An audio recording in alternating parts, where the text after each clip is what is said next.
So, meron ka ng YouTube channel pero hindi mo alam kung anong content ang gagawin mo. Why don't you try creating tutorial videos, tutorial contents, just like this video na ginawa ko na nag-viral. Napakadali. All you need is OBS, Canva kung marunong ka, or anything na anything na gusto mong i-tutorial, ituro, 'di ba? Pero for this video, ang ituturo natin is creating contents, creating tutorial contents using OBS and Canva. So kung marunong ka mag-Canva, marunong ka mag-edit ng mga bagay-bagay, this video is for you. Pwede mo siyang pagkakitaan, pwede mo siyang gawing content sa yung YouTube channel. Let's go. So, napakadali magawa ng ganito. All you need is OBS. So, papaano mo nga ba gagawin ito? First things first, so step 1, kailangan mo ng OBS. Mag-install ka ng OBS. How do you install OBS? Ganito. So, first, pumunta ka sa browser mo, kung ano man ang browser, and then you type obsproject.com. .th.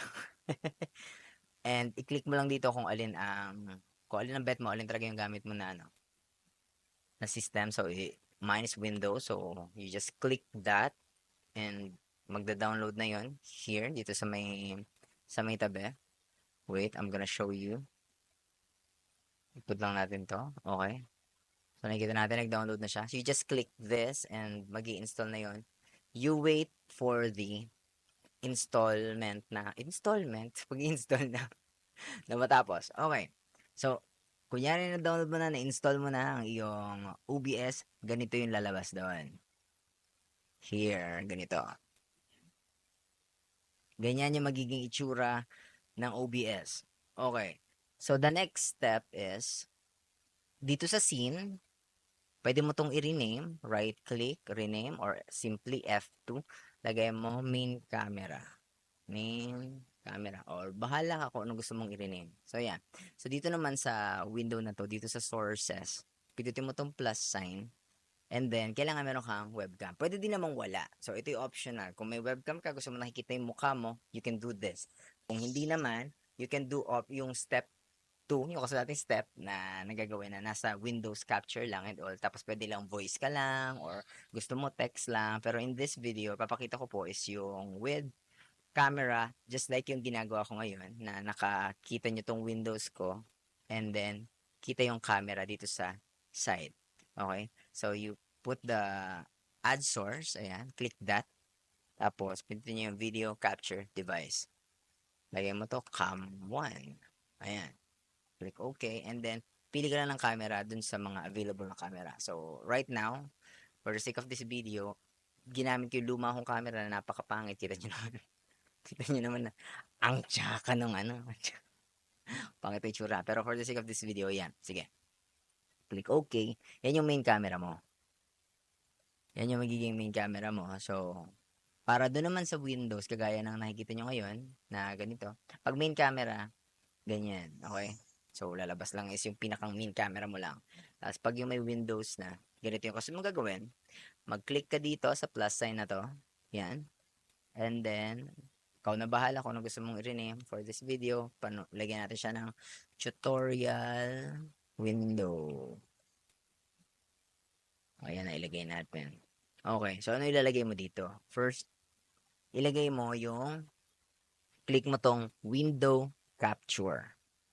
Yan, so kunyari, canvas, kasi nga sa Canva yung gagawin natin ngayon. So, okay. Tapos, iselect mo lang yung windows kung saan yung window kung saan naka-open yung iyong Canva. So, right now, hindi natin nakikita dito. So, I have to click this browser. Okay. Let's try that again. Yan. Chrome. Yan. Canva. So, click that. And, okay. O, yan. Nakikita nyo na sa screen yung Canva. I-stretch to screen natin para full screen siya pagdating sa everything, sa inyong video. Okay. So, meron tayong Canva. Paano lalagay ito ng camera? Click nyo ulit yung add source, add sources, ayan. And video capture device, again. So, since meron na tayong nilagay kanina dito sa main camera natin, pindutin mo na lang tong add existing and then select the camera 1, yung camera existing na ginagaan mo kanina. So, lalabas dyan, itong camera na ginamit mo, i-drag mo na lang. Yan. O, di ba? Ikaw na bahala kung saan mo gusto naka-place yung maliit na video mo. Pwedeng dito sa gitna. Kung trip mo, bahala ka sa buhay mo. Pwede yan dito sa gitnang baba. Pwede nandito. Pwede nandito. You do you. Bahala ka. And then, halimbawa, mag-start ka na ng record, kailangan nandito sa right side. Kung ano yung nandito sa right side, yun yung nare-record. Pag pinindot nyo tong start recording. So, ita-transition mo ngayon kung ano yung pinindot mo dito. Transition. Yan. So, ngayon, pag hinit mo tong record, ito ang mare-record, hindi ito. Ito is your preparation kung ano yung kasunod mong i-click. So, ito ngayon yung nare-record. Na pag lilipat ka na doon sa kita yung tutorial na ginagawa mo, pindutin mo tong tutorial video, and then you click transition. And voila, ayan, lilipat na dyan ito na yung mare-record dun sa nire-record mong video. Ito nang with Canva. Alright? And then, yan. So, since kunyari, nag-ano ka na, nag-tutorial ka na and all, i-click mo na yung window kung saan naka-open to. Itong with Canva. So, yan. Gaya yung ginagawa natin. Etong screen na to, lumalabas to doon sa tabi. Kita nyo to? Yan. Oh, see? Lumalabas siya dyan. So, magkikreate ka na kunyari ng ng tutorial mo. Halimbawa, ito, nag-prepare ako ng something for tutorial sample, kunyari. Ang ituturo mo ay ganito. Yan. So, you add yung materials na kailangan. So, click ka sa uploads and then, pagpasensyahan nyo yung mga anong ito, yung mga nakikita nyo mga video sapagkat, mga picture rather. So, halimbawa, itong akin. Kunyari lang naman, ha? Background remover natin. Kunyari, ito yung ginagawa yung tutorial. So, hi guys! Ito na yung tutorial na gagawin natin. Gusto nyo ba malaman kung paano gawin so? Kineming ganito. Ganan.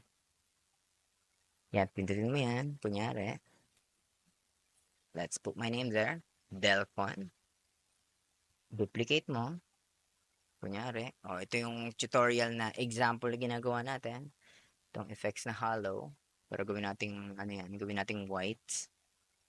Yan. And then, position, layers, baba to. This video is not about this particular tutorial. Ang tutorial na tinuturo po natin is kung paano kayo gumawa ng tutorial content, kung paano nyo utilize yung OBS and yung Canva. So, I have this na, the finished version. O, di ba? Kung marunong kang gumawa nito, gusto mong ituro, o, di ba, naituro mo na using OBS and Canva. Okay, so kunyari, tapos ka na. Na-tutorial mo na, naturo mo na ang mga bagay-bagay. Babalik ka na ngayon sa OBS. Balik ka na sa OBS. And then, dahil mag-e-extra ka na, pa-exit ka na doon sa video mo, pindutin mo tong main camera ulit, transition, and then you do your extra. Thank you for watching guys, kineme. Ganyan, di ba? See you on the next bit, di ba? The usual, or bahala ko pa paano mo gagawin yung extra mo. So, that's how you do it. O, kagaya nito. Ayan. Mag-ano na ako, mag-e-extra na ako. Kagaya niyan. That's it for this video, this tutorial video. How to create a tutorial content using OBS and Canva. So kung marunong ka mag-Canva, hindi lang to sa for Canva. If you know how to use Adobe Premiere, meron kang gusto ituro doon, Adobe Audition, After Effects, or kung ano man, CapCut, you do you. Ganito yung process na gagawin. This simple, main camera, and then meron ka nung tutorial window.